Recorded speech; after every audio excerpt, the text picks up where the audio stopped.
പ്രൈമറിന്റെ വിലയുടെ ഒരു റേഞ്ച് എന്ന് പറയുന്നത് 1 ലിറ്ററിന് 30 രൂപ തൊട്ട് 1 ലിറ്ററിന് 350 രൂപ വരെ അല്ലെങ്കിൽ 450 രൂപ വരെ വിലയുള്ള പ്രൈമർ ഉണ്ട്. ഓക്കെ, അപ്പൊ ഇതിൽ ഏത് പ്രൈമറാണ് നിങ്ങൾക്ക് നല്ലത് എന്ന് നിങ്ങൾ എങ്ങനെ തീരുമാനിക്കും? സാധാരണ രീതിയിൽ ഒരു കസ്റ്റമർ എപ്പോഴും കൺസേൺഡ് ആവുന്നതെന്ന് പറഞ്ഞു കഴിഞ്ഞാൽ ഒരു ബ്രാൻഡ് പെയിന്റിന്റെ ഏതെങ്കിലും ഒരു ബ്രാൻഡ് നമ്മൾ വരുന്നുണ്ടെങ്കിൽ ആ ബ്രാൻഡ് ഗ്യാരണ്ടി ചെയ്യുന്നത് ഇന്ന പ്രൈമർ ഉപയോഗിച്ചാലേ ഉള്ളൂ, അപ്പൊ അതുകൊണ്ട് ആ പ്രൈമർ യൂസ് ചെയ്യാം എന്നുള്ള ഒരു ഇതിലേ വരുന്നുള്ളൂ. പ്രൈമർ എന്ന് പറയുന്ന സാധനം ഇത്രയും വില വ്യത്യാസം ഉണ്ടെങ്കിൽ ഒരു കോൺട്രാക്ടറിന്റെ ഇൻട്രസ്റ്റിൽ എന്ത് തന്നെയാണെങ്കിലും ഏറ്റവും വില കുറഞ്ഞ സാധനം വെച്ചാണെങ്കിലും ചെയ്താൽ മതി. നിങ്ങൾക്ക് അതല്ല ലാഭം.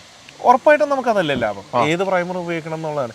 അപ്പൊ അങ്ങനെ ഒരു ക്ലയന്റ് എന്ന നിലയിൽ ഏത് പ്രൈമർ വേണം എന്നുള്ള ഒരാൾക്ക് തീരുമാനിക്കാൻ പറ്റുമോ? അങ്ങനെ തീരുമാനിക്കുന്നുണ്ടെങ്കിൽ അതിന്റെ മാനദണ്ഡങ്ങൾ പ്രൈമർ എന്ന് പറയുന്ന സാധനത്തിന് തന്നെ നമുക്ക് ചൂസ് ചെയ്യാവുന്നത് ഒന്ന് പ്രൈസിന്റെ ഇതില്, കവറേജിന്റെ പുറത്ത് ബാക്ടീരിയ റെസിസ്റ്റന്റ് ആയിട്ടുള്ള പ്രൈമേഴ്സ് വരുന്നുണ്ട്.